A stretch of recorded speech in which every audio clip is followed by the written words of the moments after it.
أعوذ بالله من الشيطان الرجيم بسم الله الرحمن الرحيم وإنك لا تدعوهم إلى صراط مستقيم وإن الذين لا يؤمنون بالآخرة عن الصراط لناكبون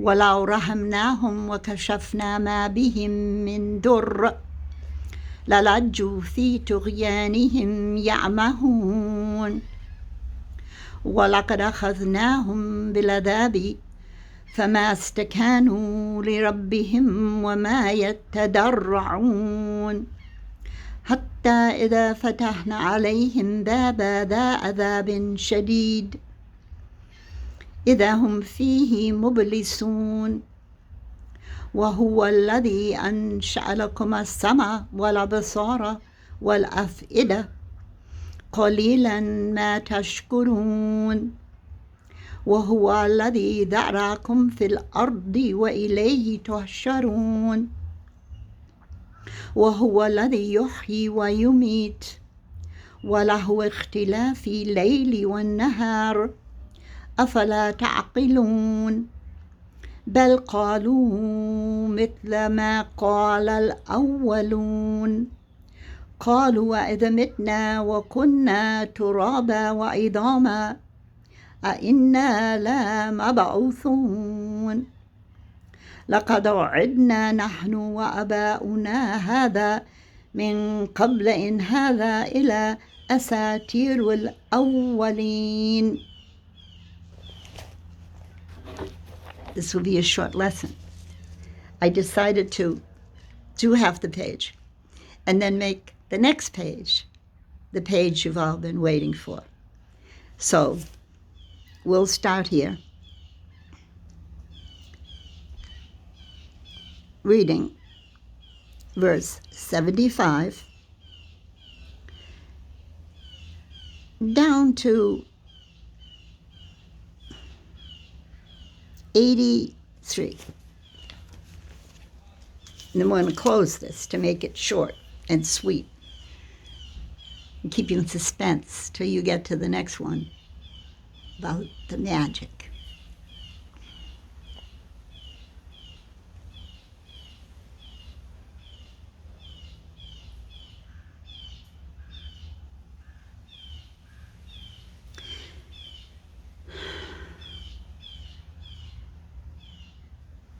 And indeed you invite them to a straight path.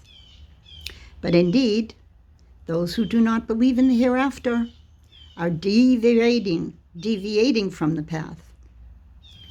And even if we give them mercy and removed what was upon them of affliction, they would persist in their transgression, wandering blindly.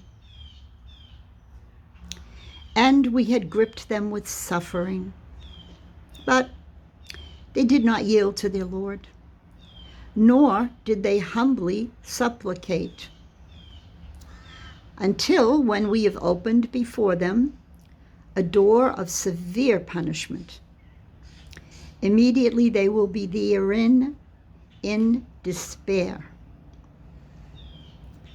And it is He who produced for you hearing and vision, and hearts. Little are you grateful. I want to stop here because the translation put after the word hearts in parentheses intellect. Now, we had always viewed that separately. You know, your heart, you have feelings and emotions like love. And your intellect was something more stable, more somber, more, may we say, dry.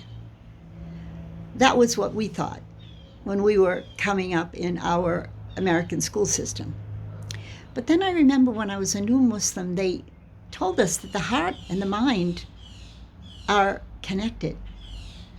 In other words, the words, the labels differ, but they are connected. So your heart and your mind are really in Islam one. Very interesting. Something They still don't teach that in the West. No.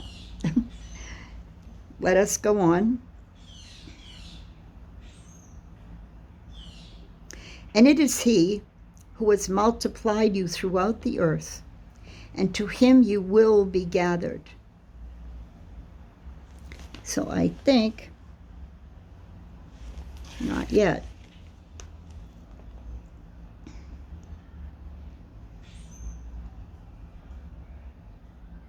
And it is he who gives life and causes death, and his is the alternation of the night and the day. Then will you not reason? Rather, they say like what the former people said. They said, when we have died and become dust and bones, are we indeed to be resurrected? We have been promised this, we and our forefathers before. This is not but legends of the former peoples. Say, to whom belongs the earth and whoever is in it, if you should know. So I'm going to stop here, and this will be a short lesson. It's only 6 minutes. Deliberately, to give you a little break, and you'll pass over this one with ease. And then the next one will be about the magic. I promise. I keep telling you, but I promise. So let me close here with this one. And actually, the sun is just going down. Can you see that yellow light? I don't know if you can even feel it, but I'm out on a screened-in porch. And I often like to sit out at this time as the sun is going down and just ponder. Like, doesn't anyone ponder anymore? Just to look at the sunrise and the sunset. That ought to be enough for anyone, because there's never a glitch in it. It always comes up and goes down, like the tides of the ocean. If you have a tidal chart, you can literally gauge them by the minute and watch it as it's coming up and then receding back.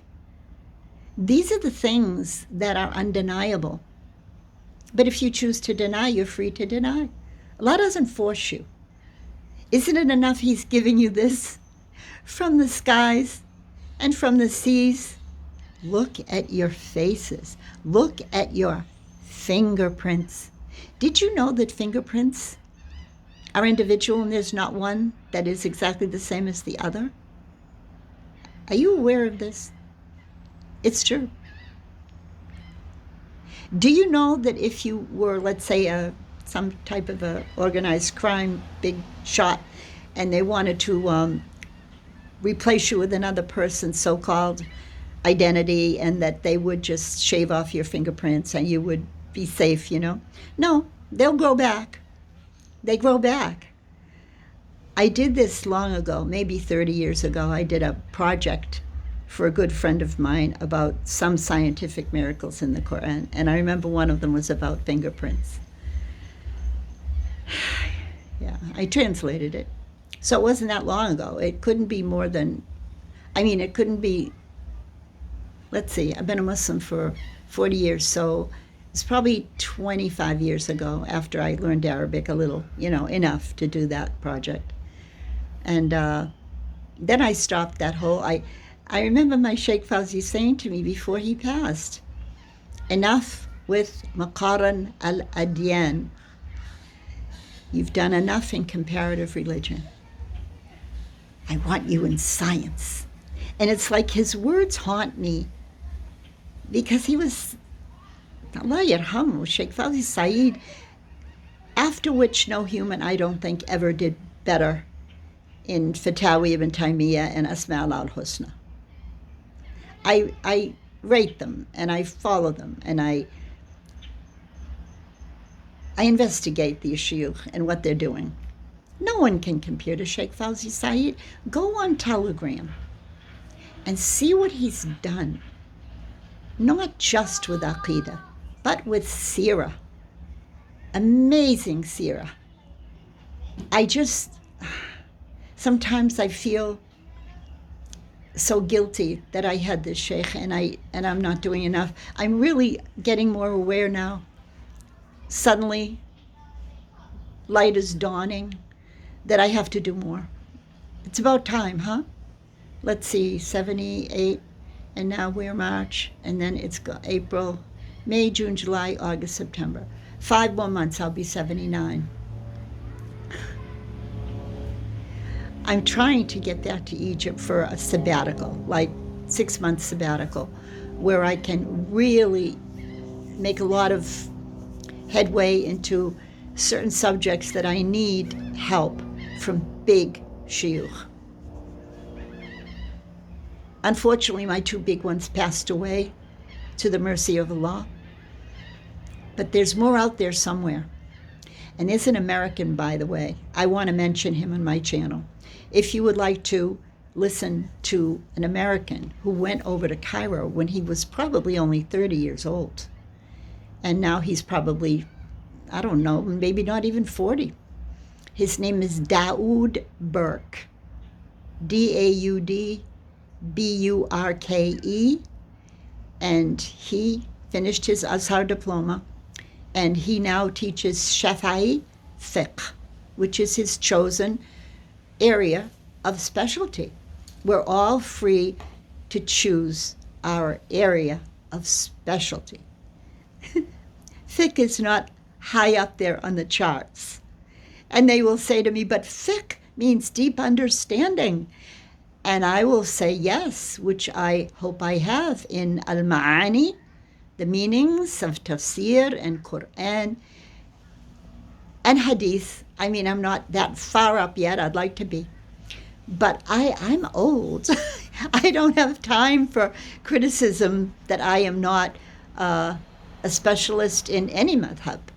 I mean, I choose Shafi'i if I'm to choose one, simply because of his enormous superiority in the Arabic language. That's why I chose Shafi'i. But if you really want to, if you want to get on the fiqh train, shall I say, using an American euphemism like I always do to help you out, you want to board the fiqh train? You go and look up Sheikh Daoud Burke. He has so much on his YouTube channel. And I'm so proud of him because he's a young American and he did it. And guess what he was before?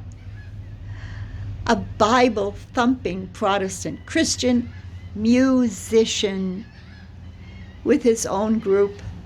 And all that means, if I say musician 20 years ago, you know what I mean. You listen to his autobiography and you just say, subhanallah, Allah really, he puts the message with whom he will, and you will never figure it out, and he can do anything he wants. And when he always does something big, it's really big. So there's no excuse, my fellow Americans. If he could do it, you can do it with the correct intention. And inshallah you will. Don't forget Arabic, that's the key. Assalamu alaikum wa rahmatullahi wa barakatuh.